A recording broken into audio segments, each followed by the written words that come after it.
Hey there, I'm Dr. Shauna Dingman from Elevate Women's Health Center.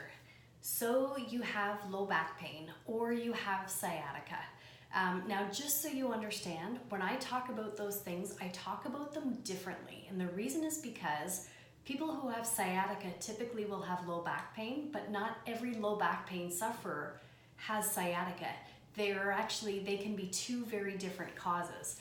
But when I'm starting people off with their home exercises and their supportive exercises that they need to do, a lot of the stretches and the strengthening that I ask them to do can be very similar. So in this video, let's call this kind of part one.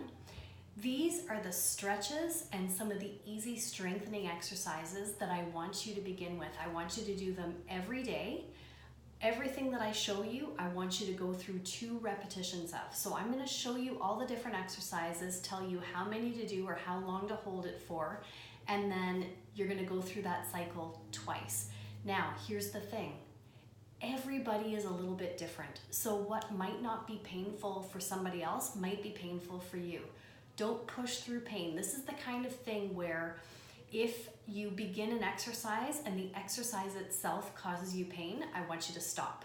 Let me know, and I'll either show you a modification or we'll just wait until you're feeling a little looser and a little better for it. Now, if you are suffering from low back pain or sciatica, you're in pain. So I understand that some of these things, just getting into the positions, are going to be painful. So I want you to be able to distinguish what I'm talking about there between pain from the low back pain that you're having versus pain from doing a specific exercise that might be aggravating it. So just keep that in mind. Okay, so I'm gonna show you the stretches that I wanna take you through first, and then I'm gonna show you 3 simple beginner strengthening exercises. Okay, so the first one is called cat-cow.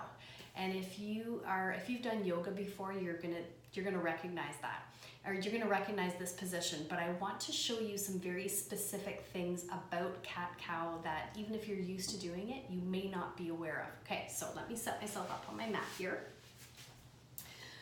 So, in cat-cow, you wanna start off on all 4s. Cat position is like this. Picture a cat that's arching his back, and cow is like this. So the thing about cat-cow is that you're really working 3 distinct areas of your body. So you've got the neck motion, and the neck motion, be very, very intentional about it. So when you're in cow, your neck is gonna arch up. You're gonna increase that curve of your neck. And when you're in cat, you're really flexing the neck. Another area that you're working is your shoulder blades. So your shoulder blades are gonna glide back and forth across your rib cage on this. So I want you to be, again, just really aware as you're doing this motion of the gliding of your rib cage. And the last one, of course, is the tilting of your pelvis. And you wanna get as much range of motion as you can. So start off, and I want you to start your ranges very, very simple. Just kind of test it out and see how it feels. So go into cat, which is that arching. Make sure you're moving that pelvis, gliding those shoulder blades up, and of course, bringing your neck, just let your head fall right down. And then cow, you're going like this. So pelvis is rotating out, shoulder blades coming back, and head coming right back up. So you can do 5 to 10 of these. Start with 5, see how it feels, and work up to 10. Okay, that's the first one, that's cat-cow. The next one is, again, if you're familiar with yoga, you're familiar with cobra. Now, if you have low back pain that's not being caused by sciatica, this may very well be an impossible position for you to get into, and if that's the case, it's no problem, just leave it. Okay, but what I want you to try is getting down on your mat, and you're just putting your elbows on the floor and you're coming up into this position. So I find that extension of the back, especially if you have sciatica, it helps to open up those disc spaces and really takes a lot of pressure off the disc. But even if you don't have sciatica and you have low back pain from some kind of joint irritation, once you get out of the acute stage of it where you can get into this position, this extension posture really helps. So if you can hold this for 10 minutes, I know 10 minutes seems like a long time. You can even put some pillows underneath you to help prop you, but keeping that position for as long as you can is great. And again, start at 3 minutes or 5 minutes and just work up to that. Okay, next one, you're gonna love this one. This is child's pose. So it's a great back stretch. You're just gonna come down. Now again, if you have sciatic pain, this may not be a stretch you can do right off the bat, or it might feel awesome.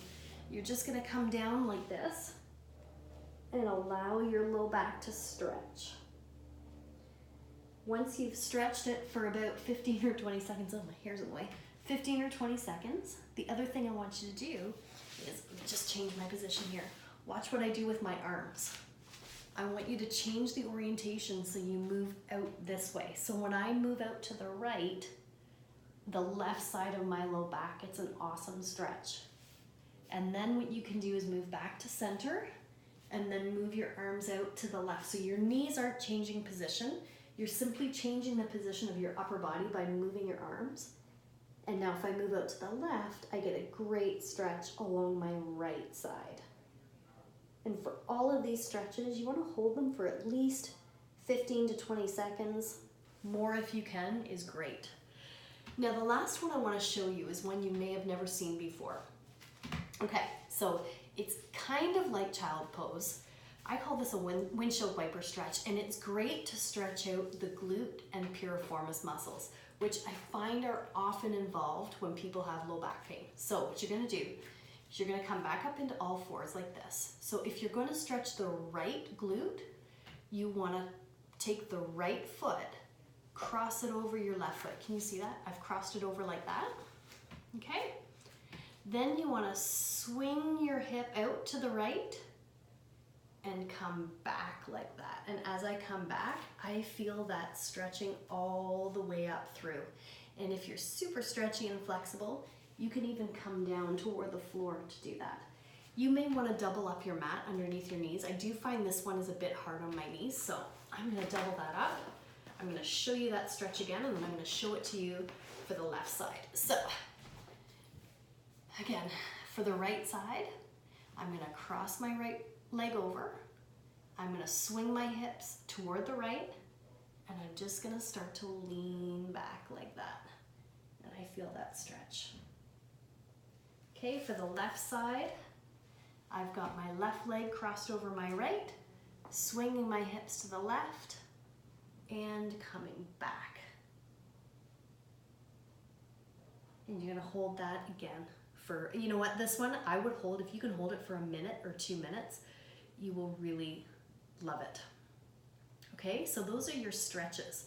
Now, there's some strengthening exercises, because what happens is, because of the way we sit and the way, you know, we sort of run our lifestyles, our low back muscles become very stretched and weak. And that's a big part of the problem. That's part of the reason why you have low back pain right now.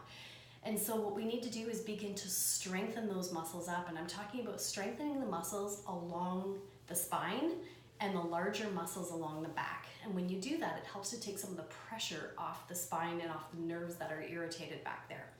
Okay, so to begin with, there's just 3 strengthening exercises that I want you to do. The first one is called pointers.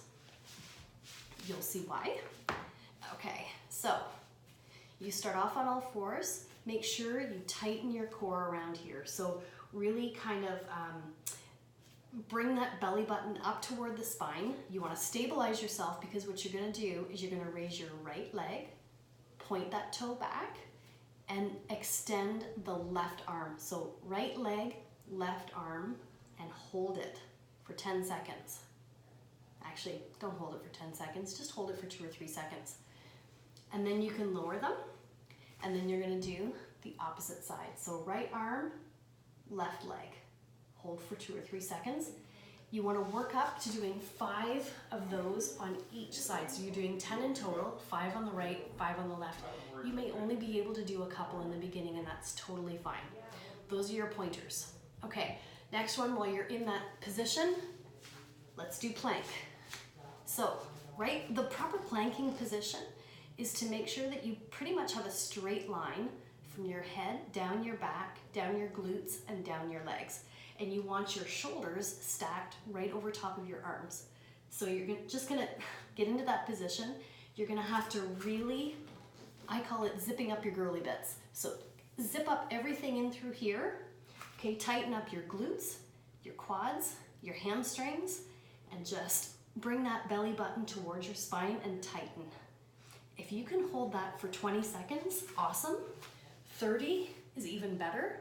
If you can get up to a minute, that is the goal. If you can plank up to a minute, then you're really doing a great job strengthening all the muscles along the back of your spine. Okay, so that's great for core strength. So planking, again, start at whatever you can, but if you can do 20 seconds, great. 20 seconds is a no-brainer. Go right up to 30 or 45 seconds, but work up to a minute. The last one I want to teach you is called glute bridges. And I know I've shown this on videos before. I love this one because I find glutes are heavily involved in low back pain. So what you want to do is lie down. And what you're going to do is tighten up this band, tighten up your core. So picture, bringing that belly button down towards your spine. Picture as if you were whistling. How that feels. Once it's tight, then what you're going to do is just tighten your glutes here and raise them up like that. And hold it for 2 or 3 seconds. And then lower them. And you're going to do that 5 times, working up to 10 times. Okay? So, for your stretches, we had cat-cow, we had cobra, we had child's pose, and then moving off both sides on an angle, and we had the piriformis stretch, which I called the windshield wiper stretch. And then for your strengthening, we've got pointers, glute bridges, and plank. So I want you to begin with those, do them every day. You can do them twice a day if you want. Actually, you can do them as many times in a day as you can. Once you get good at those and you feel like you're starting to get mobility and you're starting to feel some pain relief, then I'm gonna move you into the next phase of stretching and strengthening. Awesome, so if you have any questions, you can email me, Dr. Shauna at elevatewomenshealth.ca. You can message me on Facebook. You can find me on Instagram at Dr. Shauna Dingman. I would love to answer any of your questions, and good luck with it. I hope that helps to loosen up your spine and help your back pain feel better.